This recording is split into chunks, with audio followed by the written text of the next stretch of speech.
OPDमध्ये वारंवार मूतखडा होणे हा खूप कॉमन प्रश्न रुग्णामध्ये आढळून येतो. म्हणजे छोटा मूतखडा झाला आणि निघाला किंवा ऑपरेट करून निघाला तर इट्स ओके आहे.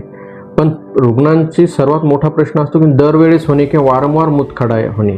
तर शास्त्रामध्ये त्याचा उल्लेख करताना खूप छान एक कारण आलेलं आहे की पक्वाशयगत वात म्हणजेच पोटामध्ये नेहमी गॅसेस तयार होणे किंवा अपचन होणे किंवा खूप जास्त ॲसिडी असेल, पित्त वाढलेला असेल तर आतड्यामधला जो स्निग्धपणा असतो तो जर कमी झाला तर गॅसेस जास्त तयार होतात, ढेकर येतात, पोट एकदम जेवलं नाही जेवलं तरी टमपणा राहतो. तर या वृक्षपणामुळे काय होते तर मूत्राशयामध्ये किंवा किडनीमध्ये नेहमी खडे तयार होतात. यावर व्यवस्थित ट्रीटमेंट घेतली आणि आयुर्वेदिक आहारविहार पाळला, आहारामध्ये स्निग्ध पदार्थ वापरले, खाण्यामध्ये गाईचं तूप किंवा उपाशीपोटी जर रोज 2-3 चम्मच गाईचं गावरानी तूप पिलं तर आतड्यामध्ये जर स्निग्धपणा आला तर गॅसेस निर्मिती कमी होते आणि गॅसेस जर बंद झाले तर वारंवार जे मूतखडे तयार होतात यावर नक्कीच उपाय चांगला मिळू शकतो आपल्याला.